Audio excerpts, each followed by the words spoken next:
On parlait en première partie de l'Union africaine. On va parler maintenant de sa grande sœur, l'ONU. L'ONU qui a 70 ans. Nous évoquons donc ces 70 ans d'opération de maintien de la paix des casques bleus.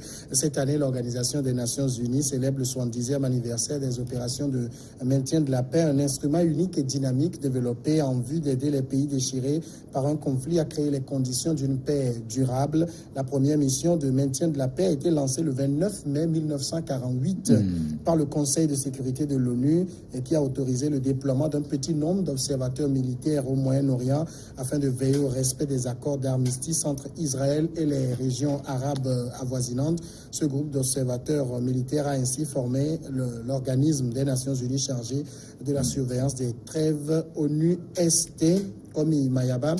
Les casques bleus, puisque c'est d'eux qu'il s'agit, c'est eux qui sont généralement déployés dans le maintien de la paix à travers le monde. Aujourd'hui, si on doit évaluer leur mission, est-ce qu'on doit dire, avec les casques bleus, le monde est plus sûr? Oui et non. Oui, pourquoi? Parce que les casques bleus ont volé au secours de la plupart des pays, surtout en Afrique. On travaille beaucoup et ont trouvé, et ces pays ont trouvé quand même le salut. Pas du salut, ont trouvé satisfaction.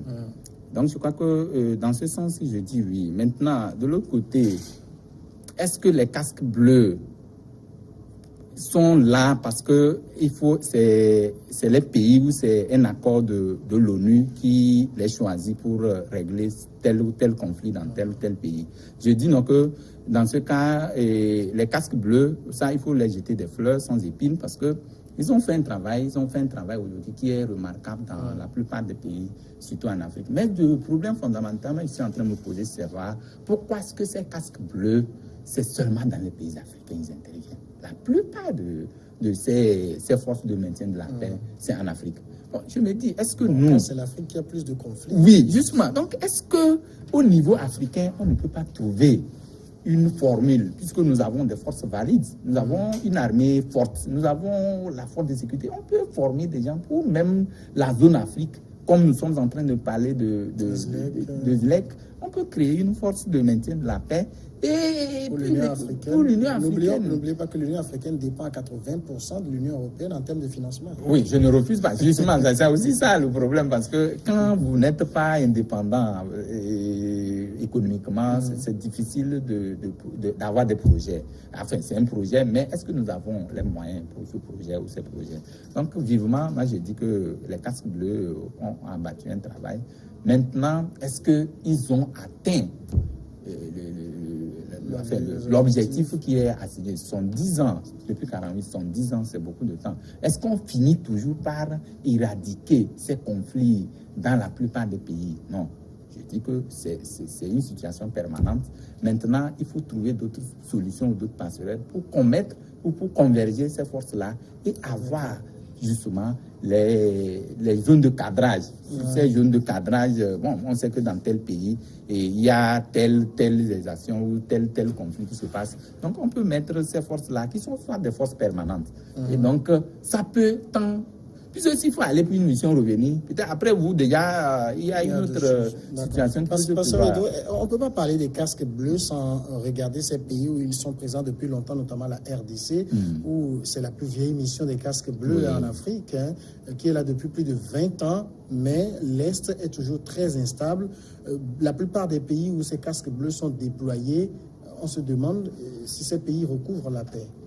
Non, je peux me permettre d'honorer, de rendre un hommage au casque bleu, parce que ce qu'on envoie, c'est pour une mission donnée.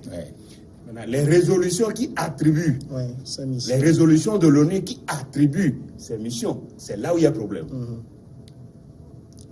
La plupart, les casques bleus sont des Africains et puis des Occidentaux. Je leur rends hommage, eux. Maintenant, l'ONU, quant à l'ONU elle-même, qui a fait cette mission, c'est là où il y a un problème. Parce que c'est comme s'il y a une intention. Quand on va dans ce pays, voilà et la plupart des temps, contre le gré de certains chefs d'État qui disent non, nous ne voulons pas de casques bleus dans notre pays. On a vu ce que les casques bleus, c'est les casques, ce qu'ils ont fait, ces forces en Côte d'Ivoire, on fait en Côte d'Ivoire. Ce qu'ils ont fait en Côte d'Ivoire, comment ils sont...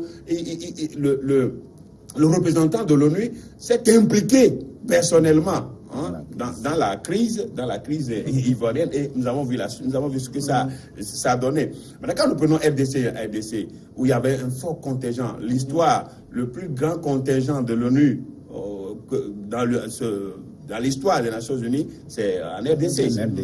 Mais regardez comment les forces obscurantistes, les rebelles, continuent de sévir dans cette partie. Et vous voyez la Centrafrique, où même les populations manifestent pour dire au casque bleu.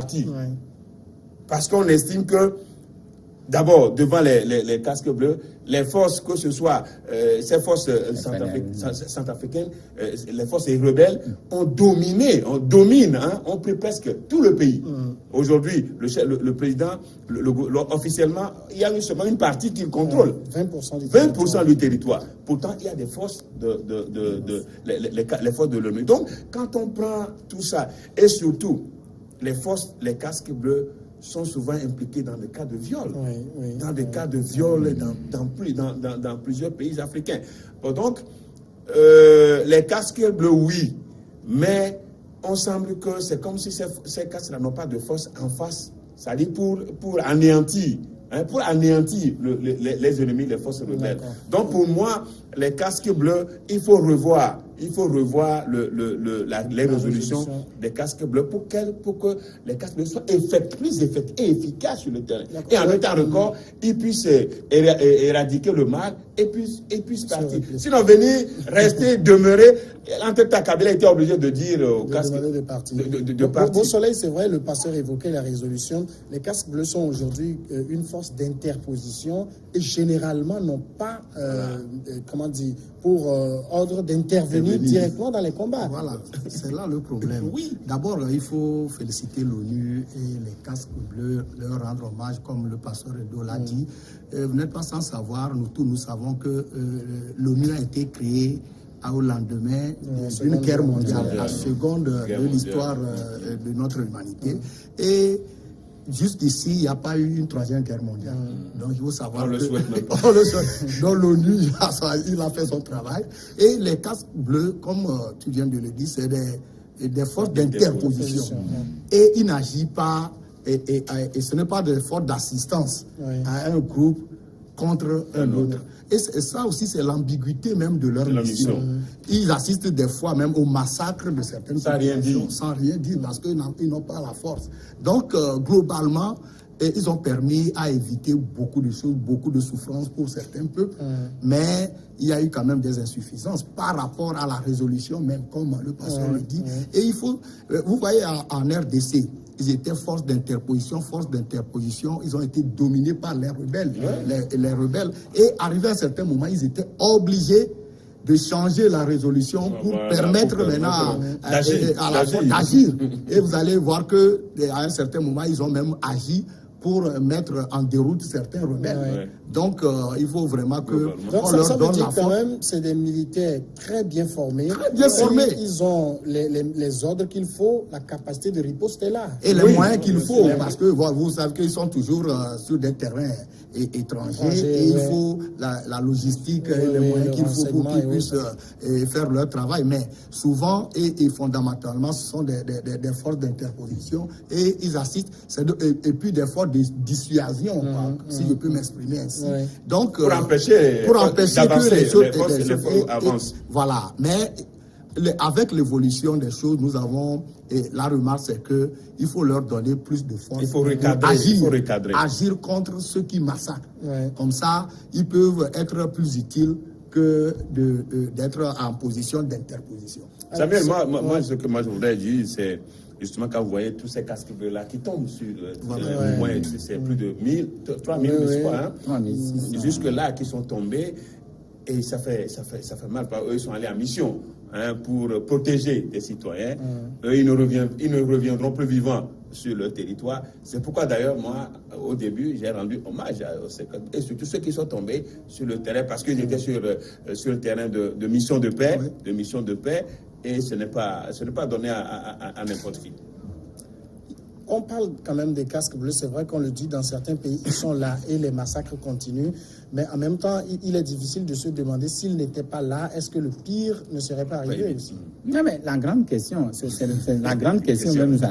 Non, mais disons que est-ce que c'est la présence des casques bleus qui font qu'il n'y a pas le pire ou il n'y a pas une avancée de ces forces de choses. Mais je dis non, parce que, et au contraire, je me dis que les casques bleus peuvent entraîner même l'avancée de ces forces locales. Ouais.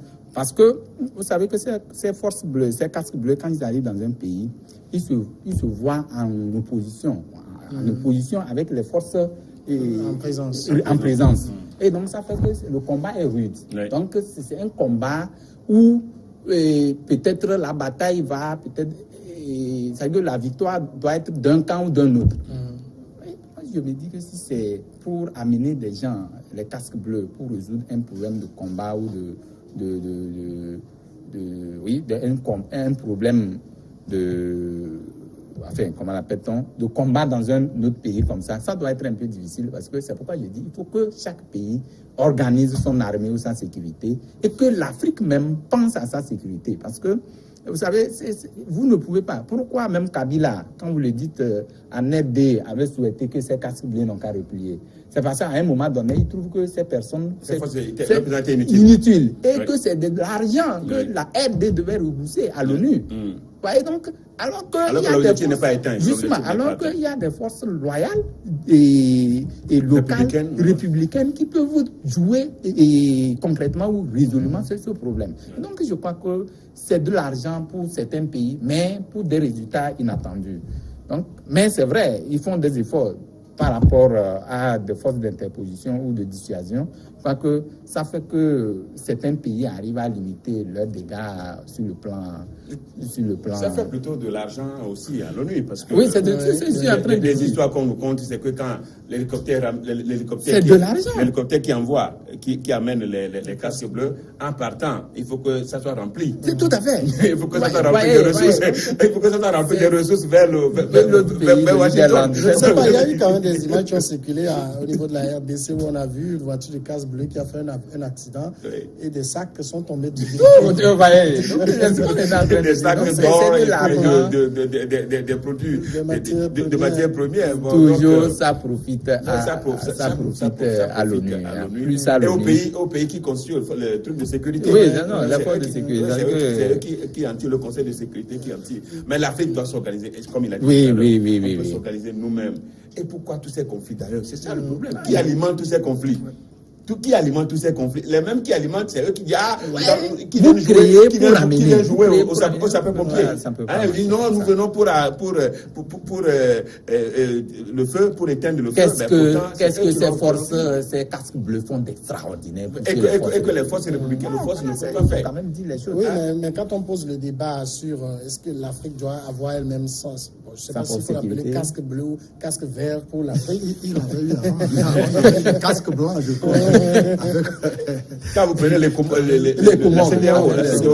et qui a vraiment travaillé, hein? Donc c'est déjà bon. Bon, je ne sais pas. Bon, dans ce cas, je ne sais pas si c'est chaque pays ou c'est les pays qui demandent le renfort des casques bleus. Hein. Sinon, non, c'est des résolutions arbitraires qu'on prenne depuis là. Tu vois, non, on vous impose des résolutions même au Conseil de sécurité. Et quand vous voyez les pays, peut-être où ils sont déployés, c'est les pays les plus riches aussi. Ouais, mais, RDC, Mali. Justement, c'est là où il y a les conflits. Pourquoi le Somalie? Regardez le Somalie. Regardez le Somalie qui est laissé pour compte. Parce qu'il y a les casques bleus étaient en Somalie. Mais ils sont partis. Ils ont fait comme finalement, parce que ça ne donne pas. Ça ne donne pas finalement en Somalie. Le retour. D'accord.